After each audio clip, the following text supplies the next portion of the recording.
Shalom sahabat LTVC dimanapun Anda berada. Senang kembali bisa ketemu bersama-sama dengan sahabat LTVC. Ya, hari ini kita akan membahas topik yang menarik, yaitu berkat Tuhanlah yang menjadikan kaya. Ada 4 seri sahabat LTVC. Pada hari ini adalah seri yang pertama. Saya sangat percaya setiap seri nantinya memiliki keunikan yang khusus. Karena bagaimana cara Tuhan memberkati umat-umat kesayangannya. Nah, pada bagian yang pertama ini yang ditonjolkan adalah bagaimana cara Tuhan memberkati kita. Ya, berkat Tuhanlah yang menjadikan kita kaya. Ternyata sumbernya itu dari rumah terlebih dahulu, di mana seorang anak itu harus pintar mengambil hati orang tua. Ya, itu yang paling penting. Sehingga mata Tuhan tertuju kepada jiwa-jiwa ataupun umat Tuhan yang hatinya selalu mengasihi dan menghormati orang tua. Nah, bagi anak muda, terutama sahabat LTVC yang masih memiliki kedua orang tuanya, ingatlah selalu, senangkanlah hati orang tuamu, sehingga nantinya berkat Tuhan itu akan berjalan menuju kepada sahabat-sahabat LTVC. Saya akan bacakan beberapa ayat, jadi Amsal 10 ayat 1 sampai 3. Amsal Salomo. Anak yang bijak mendatangkan sukacita kepada ayahnya, tetapi anak yang bebal adalah kedukaan bagi ibunya. Ayat 2. Harta benda yang diperoleh dengan kefasikan tidak berguna, tetapi kebenaran menyelamatkan orang dari maut. Ayat 3. Tuhan tidak membiarkan orang benar menderita kelaparan, tetapi keinginan orang fasik ditolaknya. Sahabat LTVC, saya kira ayat 1 sampai 3 daripada Amsal 10 ini sangat jelas ya. Nah, dikatakan anak yang bijak itu mendatangkan sukacita bagi ayahnya, tetapi anak yang bebal akan mendatangkan kedukaan bagi ibunya. Jadi bapaknya sedih ya, ibunya juga sedih. Ini dua-dua tidak bahagia. Bagaimana kita mengetahui seorang anak itu bijak? Tentu dari perkataannya, dari tingkah lakunya, dari kehidupannya sehari-hari. Nah, kita bisa melihat yang lebih jelas lagi pada saat anak itu telah menikah. Apakah anak itu masih mengasihi kedua orang tuanya? Ini jelas sekali, karena ini bicara berkat Tuhan. Karena anak yang sudah menikah tentunya dia sudah independen, artinya sudah lepas dari kuasa orang tuanya. Nah, di situ kita bisa lihat apakah dia masih mengasihi kepada kedua orang tua tersebut. Nah, tetapi jangan lupa ada peran orang tua mengajar anak-anak ya untuk bisa terus mengasihi orang tua. Karena contohnya apa? Contohnya orang tua itu apakah orang tua itu mengasihi kakek nenek daripada si anak tadi. Jadi selalu berhubungan kehidupan ini Bapak Ibu ya. Nah, kadang orang tua kita juga tidak sadar ya, kurang mengasihi neneknya, jadi dilihat oleh anaknya. Nah, itu kurang bijak ya.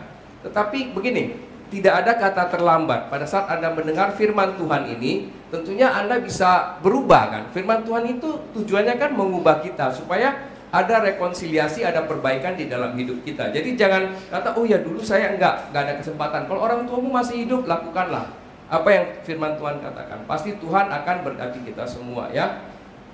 Nah, di sini dikatakan apabila seorang anak menjadi bijak dalam perkataan itu, keluarga disenangkan. Saya kira Bapak Ibu tidak mau keluarga yang tidak senang. Pasti mau keluarga yang senang ya.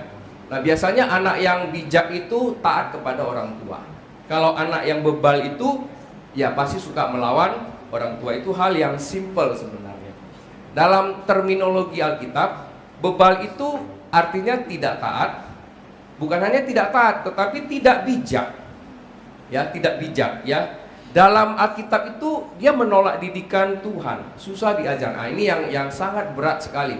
Jadi apabila seorang anak itu menjadi bebal, dia susah dididik ya, wah, itu udah pasti dia mengabaikan hikmat Tuhan. Jadi firman Tuhan itu nggak nyambung di dalam dirinya. Jadi betul-betul harus anak itu dikasih pengertian supaya dia bisa berubah dari sikap bebal menjadi anak yang bijak ya. Karena efeknya daripada bijak itu tidak ada satupun yang baik ya. Itu akan merugikan anak itu sendiri ya. Nah, pada saat dia bebal, itu arah sikapnya itu sombong. Selalu begitu, tendensinya itu ke arah kesombongan, kemudian tidak menghormati Tuhan. Biasanya anak-anak yang bebal itu tidak menghormati Tuhan. Artinya apa? Tidak suka firman Tuhan, ya. Kalau diberikan firman Tuhan, dia cenderung menolaknya, ya. Nah, kemudian anak-anak yang bebal itu suka mengulangi perbuatan-perbuatan yang salah itu, dia ulang-ulang. Kenapa? Dia merasa dirinya benar. Nah, ini yang paling berat bagi anak-anak Tuhan sebenarnya. Paling berat sekali, ya. Jadi bebal itu bukan hanya membuat rugi diri sendiri, tapi membuat rugi banyak orang. Coba renungkan sahabat ITVC. Kita aja tidak mau dirugikan oleh orang lain, kan. Kita mau selalu dapat penghiburan dari orang lain, dapat artinya sukacita dari orang lain. Tetapi dalam konteks bebal ini, anak yang bebal itu tidak memberikan keuntungan bagi siapapun, bagi keluarga, bagi sahabat, bagi di luar lingkungan, dia tidak akan memperoleh satu keuntungan pun dari dia. Nah, kalau kita ketemu orang yang bebal, kita bisa lihat wajahnya, ya, nggak ada sukacita sebenarnya dalam hidupnya. Hatinya itu penuh kegalauan, ya, penuh kegalauan karena dia sendiri merasa benar terus, jadi tidak pernah salah, pasti galau dia. Jadi kadang-kadang sifatnya itu suka dominan gitu loh, ya. Oke. Sebenarnya bijak itu juga adalah satu berkat dari Tuhan kepada kita. Jadi bukan hanya bicara uang, bukan hanya bicara materi, tapi bijak itu adalah satu anugerah Tuhan buat kita. Jadi orang bebal itu sebenarnya menolak anugerah. Jadi Tuhan itu memberikan anugerah kebijakan kepada kita supaya apa? Berpengertian, berpengetahuan, dan mau menerima hikmah. Itu yang paling penting. Nah, tadi kita baca ayat 1, ayat 2, ayat 3. Nah, ayat 2 itu jelas sekali dikatakan gini. Pada saat orang itu bebal, itu dia akan memperoleh harta benda, artinya kekayaan lah, atau keuangan. Itu dengan apa? Dengan caranya yang fasik. Jadi orang bebal itu kecenderungan caranya fasik. Nah, perilaku ini, perilaku bebal, fasik untuk mendapatkan keuntungan, mendapatkan harta, itu Tuhan tidak suka, benar-benar Tuhan tidak suka, ya. Dan di sini dikatakan apa? Tetapi orang benar itu apa? Itu kebenaran menyelamatkan dari maut. Artinya apa? Kekayaan yang dikumpul dengan cara yang tidak benar itu endingnya tidak bagus. Endingnya tidak bagus, ya. Jadi keluarga yang benar itu ditentukan apa? Ditentukan daripada kebijakan yang diperoleh, kebenaran yang diterapkan dalam kehidupannya. Jadi bukan bebal dan fasik gitu, ya. Nah, firman Tuhan katakan berkat itu diperintahkan kemana? Kepada keluarga yang apa? Keluarga yang rukun dan damai, artinya keluarga yang bijak, keluarga yang benar, ya. Dan cara mendapatkan harta kekayaan dengan cara yang tidak benar itu Alkitab katakan percuma, tidak berguna, ya. Nah, kalau kita mau telusurin lagi, apa sih maksud daripada firman Tuhan ini mengatakan harta yang diperoleh dengan cara fasik? Artinya apa? Caranya itu kejahatan. Artinya harta yang diperoleh dengan tindakan kejahatan, sahabat dan divisi. Tindakan kejahatan. Nah, dan dikatakan tidak berguna, tidak bermanfaat. Kenapa? Nah, Tuhan tidak berkenan, ya. Nah, yang paling fatal adalah kekayaan ataupun harta benda yang diperoleh dengan cara fasik itu tidak memberikan penghiburan sejati. Mungkin sahabat LTVC bisa mengerti, tidak memberikan penghiburan yang sejati. Kita mendapatkan uang dengan cara yang tidak benar, is okay, tapi endingnya kita tidak bahagia. Nanti kita harus bayar kembali apa yang kita lakukan. Intinya itu tidak memberikan penghiburan yang sejati. Nah, tetapi harta yang diperoleh dengan bijak dan benar itu akan membawa berkat yang berkepanjangan dan ada banyak jiwa yang diselamatkan. Mengapa? Karena ada Tuhan yang memberkati kita pada saat kita memperoleh berkat-berkat tersebut, ya. Nah, bebal dan fasik itu berhubungan. Artinya kedua karakter ini beririsan. Di mana ada bebal, di situ ada fasik. Jadi kalau kita gambar dua lingkaran kayak di matematika, ya, ada irisannya. Jadi dua bulatan itu begini, ya, ada irisannya gitu loh. Nah, bebal itu adalah tidak mampu memahami, ya.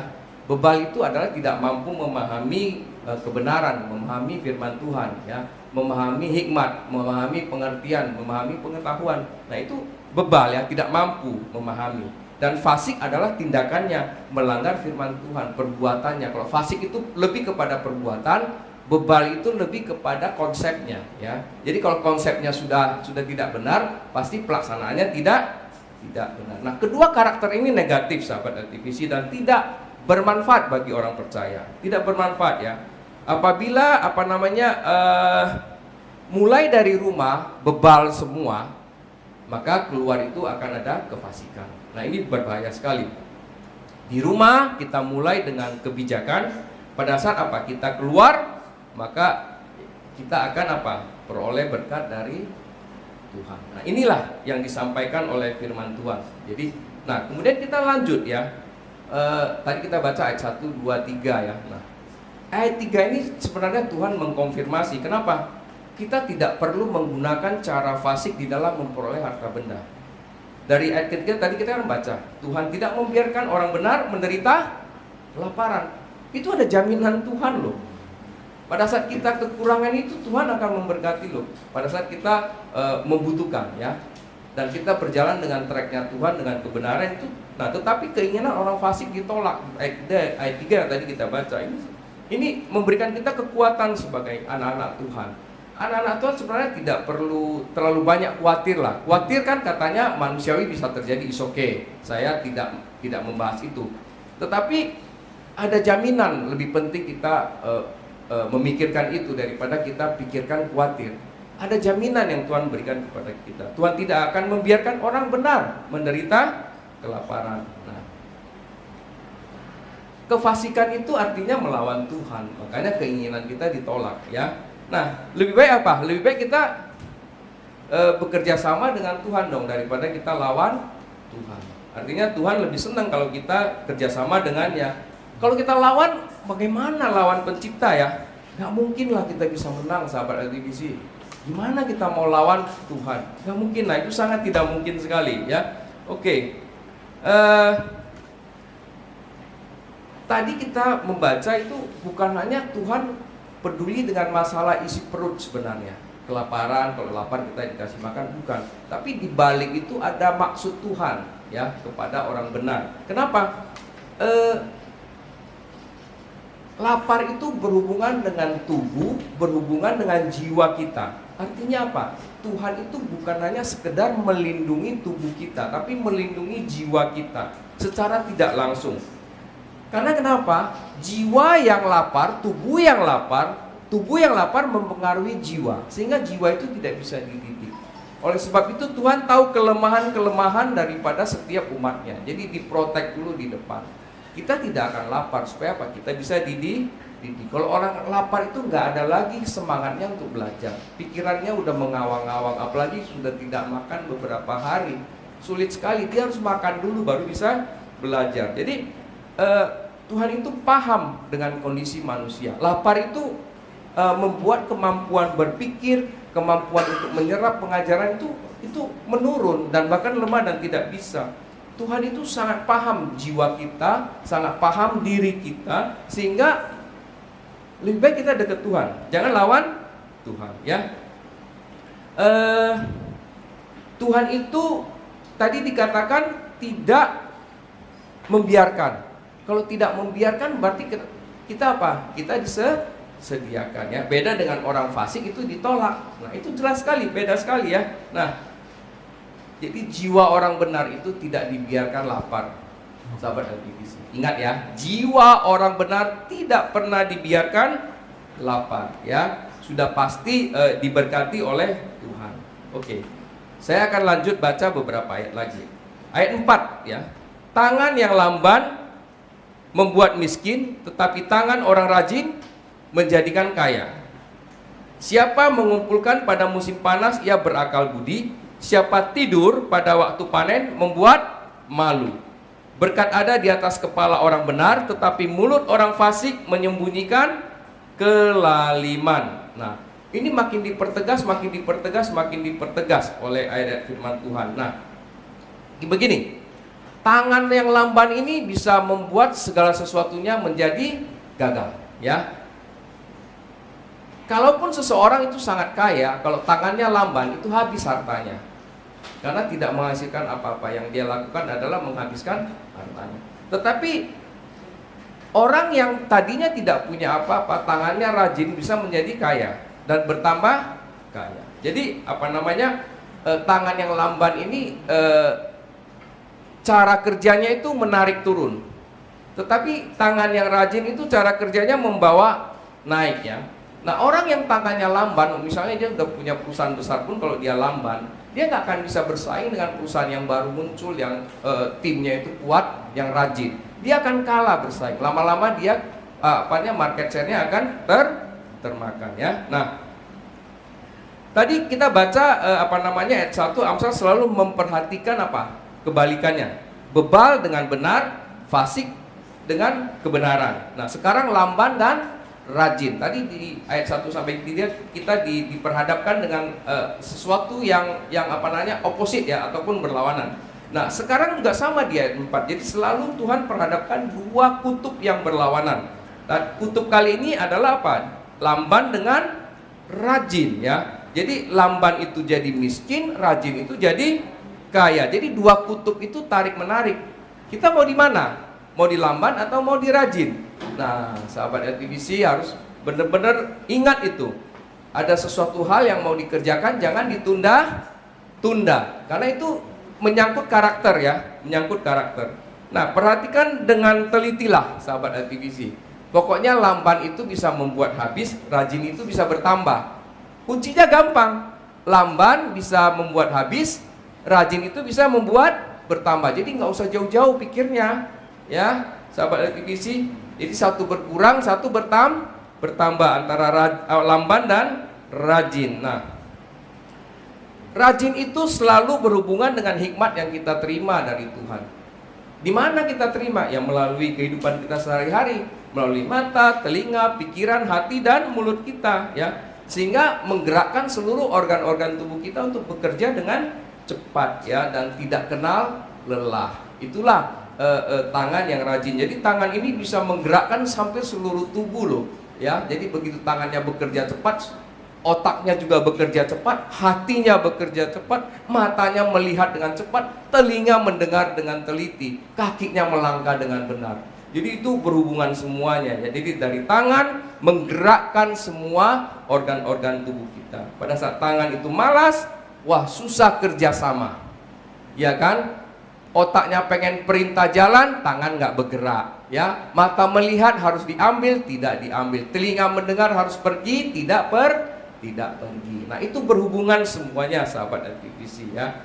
Ya, tangan kita ini berpengaruh, bisa membuat kita jadi miskin dan kaya. Ini luar biasa sekali. Ingat, kalau kita tidak disediakan tadi makanan pada saat kita lapar, tangan kita juga sulit bergerak. Jadi sebelum Tuhan masuk ke ayat 4 yang kita baca antara rajin dan lambat, Tuhan mengatakan, aku udah siapin makanan buatmu, kamu tidak lapar. Oleh sebab itu kamu harus rajin, bukannya jadi malas sahabat LTBC ya. Nah, bahasa aslinya itu lebih keren ya. Bahasa aslinya itu lebih keren dari bahasa Ibrani yang diterjemahkan ke dalam bahasa Inggris itu lebih keren ya. Dalam arti malas ini tangan tidak jujur, dikategorikan tangan tidak jujur dari bahasa aslinya. Jadi orang malas ini dia cenderung tendensinya tangannya tidak jujur. Ya, kalau tidak jujur sahabat LTBC sudah pasti tahulah ya kalau namanya tidak jujur. Nanti kita akan bahas di seri-seri berikutnya mengenai ketidakjujuran ini. Nah, itulah dari bahasa aslinya. Nah, tapi kalau dikatakan tangan yang rajin itu dia memakai apa? Pikiran ya, diligent, pakai pikiran. Jadi kepintaran yang dipakai, kecerdasan yang Tuhan kasih. Jadi orang yang cerdas tangannya pasti cepat, pasti rajin. Nah, itu maksudnya ke sini dari bahasa aslinya ya. Kemudian ya, setelah tangan yang rajin, Tuhan ingatkan apa? Ada momen dalam hidup kita. Jangan menyia-nyiakan momen. Jangan menyia-nyiakan masa. Karena di ayat 5 dikatakan apa? Siapa mengumpulkan pada musim panas berakal budi, siapa tidur pada waktu panen membuat malu. Jadi pergunakanlah kesempatan yang ada. Kalau kata-kata yang sering kita dengar, hidup ini adalah kesempatan. Jadi jangan lewatkan kesempatan itu ya. jangan tunggu. Jadi musim panas pun kita bisa mendapatkan berkat, apalagi musim panen. Ini ayat ini intinya begini. Jangan waktu musim panas kita malas, musim panen juga kita malas, sudah nggak dapat apa-apa, selesai ya. Jadi perhatikan musim, perhatikan momen yang datang kepada kita. Kadang-kadang Tuhan itu kasih berkat kita kayak berjalan gitu loh. Kalau Bapak Ibu sahabat TVC pernah makan di restoran Jepang yang sushi yang dia pakai ban berjalan itu, misalnya kalau kita mau ngambil sesuatu menu yang kita suka, kita lambat aja dia kan lewat, mesti tunggu satu putaran lagi. Nah kayak begitu sahabat TVC. Jadi ada momen-momen yang kita harus pergunakan. Nah, artinya musim panas itu apa? Musim panas itu keadaan yang menantang, keadaan yang sulit. Bukan berarti tidak ada peluang, ya. Sahabat LTVC harus ingat. Keadaan yang menantang, keadaan yang sulit bukan berarti tidak ada peluang, bukan berarti tidak ada berkat, ya. Bukan berarti kita harus meninggalkan. Tetap aja konsisten. Makanya berkat akan datang kepada kita. Berapa banyak orang nggak mau menghadapi masa-masa musim panas, masa-masa yang menantang. Banyak. Oleh sebab itu dia akan pada saat masa panen dia mendapat sedikit karena dia tidak mempergunakan kesempatan yang ada. Nah, masa-masa menantang ini sebenarnya menunjukkan kita kuat di dalam Tuhan. Kita jangan jadi orang Kristen ataupun anak Tuhan yang lemah di hadapan Tuhan. Tidak diajarkan demikian. Kita harus kuat di dalam Tuhan, ya. Nah, dalam Tuhan itu kalau kita kuat, Tuhan juga senang, ya.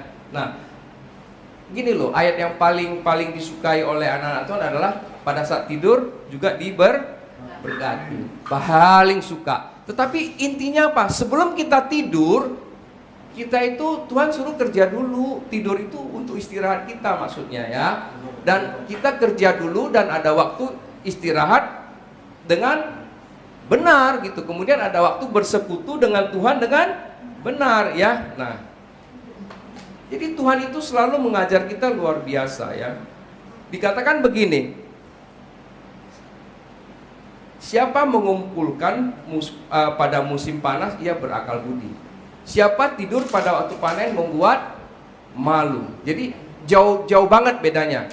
Jadi musim panas itu tetap bekerja, ya.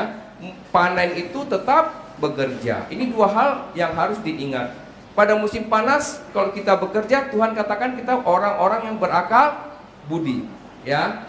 Tetapi kalau kita tidur pada waktu panen itu membuat malu. Wah, berat sekali, ya, membuat malu, ya. Dua hal yang berbeda. Jadi kita waktu musim panas bukan ngedumel, tapi Tuhan bilang tetaplah bekerja, tidak boleh mundur, ya. Nah, artinya setiap musim, baik musim panas maupun musim panen itu, dua-dua musim itu tetap ada, bisa menghasilkan. Nah, konteks di Amsal ini karena ditulis beribu-ribu tahun yang lalu, zaman dulu itu konteksnya pertanian, ya. Konteksnya pertanian, ya. Padahal zaman dulu aja Tuhan udah ngomong, musim panas itu bukan berarti tidak ada panen, tetap ada panen, ya. Karena kenapa? Ada tanaman yang bisa ditanam pada musim panas. Itu maksudnya loh. Jadi hal-hal menantang pada waktu sulit itu masih banyak hal yang kita bisa kerjain sebagai manusia. Karena kenapa? Kita diberikan akal budi. Makanya dikatakan siapa yang mengumpulkan pada musim panas, ia diberi apa? Akal budi, sahabat LTVC, luar biasa sekali. Jadi Tuhan berikan kita tadi di ayat sebelumnya itu kepintaran. Jadi rajin itu menggambarkan kepintaran, kecerdasan. Jadi berefek dia pada saat orang yang cerdas, orang yang pintar pada musim susah dia tetap bisa menghasilkan. Jadi artinya tidak istilah bahasa gaulnya apa, ya? Oh, tidak ada matinya, ya, tidak ada matinya, ya. Tetap aja dia berfungsi, ya, dan tidak bermalas-malasan. Oke. Nah, akhirnya ada rahasianya Tuhan buka di ayat 6. Jadi Amsal 10 ayat 6. Berkat ada di atas kepala orang benar, tetapi mulut orang fasik menyembunyikan kelaliman. Ini luar biasa sekali. Artinya apa? Orang benar itu diberi kecerdasan oleh Tuhan, tahu berkat itu nggak jauh-jauh dari kita, ada di atas mana? Kepala kita, tinggal diambil itu loh. Jadi berkat itu sebenarnya sangat dekat dengan orang benar, ya, sangat dekat. Kenapa di atas kepala Tuhan taruh berkat itu?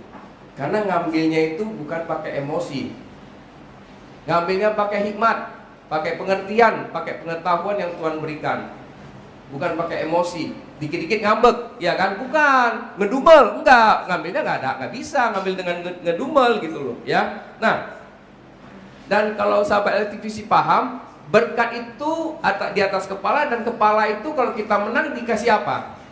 Mahkota. Nah, ini luar biasa sekali ya. Mahkota ada juga di atas kepala orang benar. Selain apalagi berkat tadi yang Tuhan sediakan ya. Nah, tentunya sahabat LTVC pasti mau berkat-berkat yang luar biasa ya. Saya yakin lah ya. Nah, saya lanjut cepat aja karena waktu.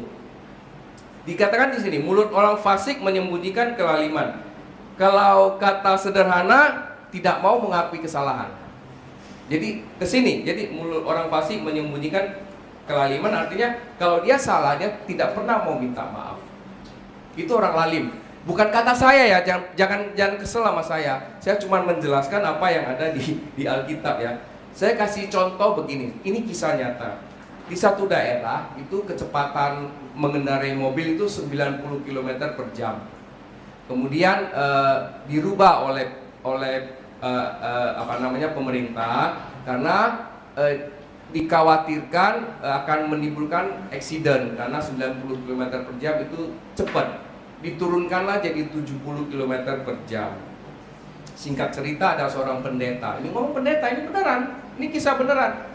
Pendeta itu lupa kalau udah diturunkan jadi 70 km per jam. Dikejarlah sama polisi.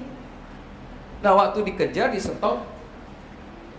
Apa kata-kata pendeta ini? Kalau dia orang fasik, dia pasti akan berdebat. Tapi karena dia pendeta, dia bilang gini, ya, benar saya salah Pak Polisi. Dia ngaku langsung, saya mohon maaf, saya lupa. Itu diturunkan jadi 70 km per jam. Nah, polisinya bilang apa? Dia tahu, ngerti, ada masa transisi sebenarnya. Ada masa transisi, masyarakat itu harus sesuai. Akhirnya apa? Pendeta itu dilepas tanpa ditilang. Kalau di luar negeri kan ditilang mahal, ya, ditilang mahal. Saya kasih contoh satu kasus lagi. Teman saya waktu itu dari Amerika ke Jepang, dia tidak punya visa. Waktu itu airport di Narita itu tidak operate 24 jam. Waktu dia pergi ke Amerika, dia telepon saya bolak-balik sampai saya telepon ke kedutaan gimana cara visanya, udah nggak bisa, nggak ada cara lain. Saya telepon ke teman saya, Pak, tidak ada cara lain. Saya bilang Bapak harus pulang. Pokoknya jangan masuk imigrasi, saya bilang. Jangan masuk imigrasi, sodorin paspor. Sampai di imigrasi cari orangnya dulu, ngomong, saya bilang. Singkat cerita benar, dia tidak masuk ke jalur imigrasi. Dia datang ke seorang ibu yang berdiri di dekat imigrasi. Dia bilang gini, dia katanya jujur, saya tidak tahu kalau airport Narita ini tidak buka lagi 24 jam sehingga saya tidak minta visa. Jadi saya harus keluar dari airport, saya nggak punya visa, gimana caranya? Kejujuran, mulut yang jujur. Singkat cerita, oke, wait, dia bilang, tunggu sampai semua penumpang keluar, tinggal dia sama istrinya dibawa ke kantor, dibawa ke atasannya, terus ditanya, dikasih questionnaire. Questionnaire pertama yang ditanya apa? Kamu tahu kalau masuk ke Jepang harus pakai visa? Jawabnya apa? Sahabat televisi. Jawabnya ya, saya tahu. Pertanyaan kedua, kenapa kamu tidak minta visa?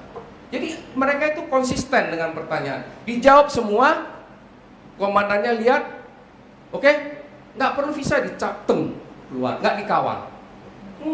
Oke, tomorrow you come back, yes. Tapi dia tahu kejujuran. Jadi dia tahu salah. Teman saya bilang, pertanyaan atasannya apa? Kamu tahu kamu salah melanggar hukum di Jepang tanpa visa masuk? Ya, saya salah. Selesai, cok, keluar, nggak dikawal. Mulut mengakui kesalahan itu penting. Kalau kita salah, kita harus ngaku. Jangan ngeyel. Udah, itu aja deh. Nanti kepanjangan gua diomelin. Oke, saya lanjut ya. Ayat 7 sampai 10. Kenangan kepada orang benar mendatangkan berkat. Nah, ini dia. Kenangan kepada orang benar mendatangkan berkat, tetapi nama orang fasik menjadi busuk. Ayat 8. Siapa bijak hati memperhatikan perintah-perintah, tetapi siapa bodoh bicaranya akan jatuh. Siapa bersih kelakuannya aman jalannya, tetapi siapa berliku-liku jalannya akan diketahui. Nggak bisa bohong. Lu mau ngapain aja kalau lu berliku-liku ketahuan. Ini firman Tuhan. Ayat 10. Siapa mengedipkan mata menyebabkan kesusahan, siapa bodoh bicaranya akan jatuh. Oke. Gini loh, orang benar maupun orang fasik pada akhirnya akan mempertanggungjawabkan semua perbuatannya. Ya, Alkitab mencatat kehidupan kita di bumi, apa yang kita kerjakan semua itu mempengaruhi kita di sorga. Ya, gini, orang benar walaupun sudah mati masih bisa meninggalkan berkat, tapi orang fasik tidak. Saya mau kasih contoh, orang benar mati meninggalkan berkat. Saya foto di tempat meninggalnya salah satu hamba Tuhan. Saya posting di medsos punya saya. Itu yang lihat di medsos saya itu 45.000. Saya posting nggak pernah 45.000. Paling 600.000 paling banyak. 45.000. Saya cuma foto di rumah duka. Jadi artinya apa? Mati pun bisa menjadikan berkat. Dan yang satu yang ajaib apa? Saya ditambahin follower 100, nggak main-main. Jadi orang benar itu mati pun bisa memberikan berkat, tapi orang fasik nggak bisa. Ini pengalaman pribadi saya ya, jangan ditiru-tiru. Ini pengalaman pribadi ya. Nah, kita tidak bisa mengubah pendapat orang setelah kita mati. Kalau kita fasik pasti dibilang fasik, kalau kita benar pasti bisa dibilang benar. Yang kita bisa ubah kita selagi masih hidup. Jadi kita masih punya kesempatan, apabila gambar kita rusak, kita bisa perbaiki jadi baik. Jadi kesempatan pada masih hidup ya. Nah, artinya apa? Berkat yang benar tadi kita dapat ya, bukan dengan cara fasik, itu akan menjadi kenangan selamanya. Tapi kalau dengan cara tidak benar, tidak akan menjadi kenangan selamanya. Ini penting buat kita ya. Jadi kehidupan kita membentuk cara orang berkata tentang kita. Jadi kehidupan kita itu membentuk orang bicara tentang kita. Bisa kenangan yang indah, ya bisa nama busuk tadi Alkitab katakan ya. Nah, oleh sebab itu selagi masih ada kesempatan, hidup ini adalah kesempatan. Ingat itu ya. Saya lanjut dengan cepat ya. Jadi dikatakan di ayat 8 juga, saya lanjut. Siapa bijak hati memperhatikan perintah-perintah, tetapi siapa bodoh bicaranya akan jatuh. Jadi ini beda antara orang berhikmat dan orang bodoh sebenarnya ya. Orang bijak itu menjaga hati, menjaga mulut, menjaga tindakan semua. Tapi orang bodoh sembrono, tidak menjaga hati, tidak menjaga mulut, tindakannya sembrono. Sesuka mau-semau gue aja. Jadi dikendalikan oleh emosi jiwa. Ya, sahabat RTVC. Orang bijak itu mudah diatur, mudah dibentuk, mudah dibengkokkan, dan dia berdiri teguh dan bisa bekerja sama dengan orang lain. Tetapi orang bodoh yang tidak mau diatur, tidak taat, tidak mau diajar, tidak mau diperintah, banyak mulut. Nah, ini bicara penuh omong kosong dan merendahkan orang lain dan suka membuang. Nah, itulah kira-kira seperti itu. Saya cepat aja. Nah, singkatnya apa? Orang bijak itu meresponi firman Tuhan, tetapi orang bodoh menolak firman Tuhan. Ya. Dulu itu saya waktu masuk universitas, waktu S1, waktu saya muda lah, masih 18 tahun, saya dengar rektor itu berkata waktu orientasi siswa, itu sampai hari ini saya ingat. Dia bilang begini, adik-adik sekalian, tidak ada orang bodoh di dunia ini. Yang ada cuma orang mau belajar atau tidak. Wah, saya ingat sampai hari ini. Makanya Amsal mengatakan orang yang menolak didikan itu bodoh. Benar sekali itu rektor saya ngomong. Sekarang sudah almarhum. Saya ingat sampai hari ini. Oleh sebab itu mungkin saya gampang dididik ya, tapi saya nggak tahu. Karena itu yang saya ingat, kata daripada rektor saya. Ayat 9 ya, saya lanjut ayat 9. Siapa bersih kelakuannya, aman jalannya, tetapi siapa berliku-liku jalannya akan diketahui. Jelas, bedanya jelas. Satu aman, satu kebongkar. Sekarang kan banyak lihat di medsos yang kebongkar kan, kasus-kasus yang macam-macam yang kebongkar kan, malu sekali itu ya. Nah, jadi kita wajib menjaga integritas kita ya, jangan masuk di jalan yang berliku-liku berliku-liku lah. Artinya apa? Kalau dalam bahasa aslinya walk upright, jadi terjemahan bahasa Inggrisnya walk upright. Jadi kita jalan itu nggak ada bayangan lah ya. Kalau orang berliku-liku itu kan artinya tidak jujur. Jadi orang yang bersih kelakuannya itu dia tidak ada shadow, tidak ada bayangan, dia walk upright. Tetapi orang yang berliku-liku itu ya tidak jujur, artinya suka berbohong. Ayat terakhir saya undang pemain musik, saya undang WL singer kita. Ayat terakhir, ayat 10. Siapa mengedipkan mata menyebabkan kesusahan, siapa bodoh bicaranya akan jatuh. Mengedipkan mata kita udah bahas di seri-seri yang lalu ya. Kayaknya seri-seri yang lalu ya. Mengedipkan mata itu adalah ciri khas orang pemalas ya. Kita udah bahas di seri-seri yang lalu. Jadi itu ada kaitannya dengan ayat tidur pada waktu panen. Itu ada kaitannya, tapi saya tidak bahas lagi. Nah, seri yang lalu mengedipkan mata adalah cara kerja halus mempermalukan orang lain ya. Menghabisi orang lain. Tetapi firman Tuhan katakan itu akan membuat dia susah sendiri hidupnya ya. Oleh sebab itu sahabat aktivisi ya, jangan suka main mata. Mengedipkan mata, jangan suka main mata. Bisa saja jatuh. Mengedipkan mata antara cowok dan cewek di luar bahaya loh. Nanti dijewer sama pasangannya ya. Oke, saya tutup kesimpulannya. Berkat Tuhan ada di atas kepala orang benar ya. Diperlukan hikmat dan bijak, tangan yang rajin dan mulut yang benar untuk menarik dan mengelola berkat yang disediakan Tuhan. Pada akhirnya orang benar akan meninggalkan kenangan yang menjadi berkat. Itu penting buat kita.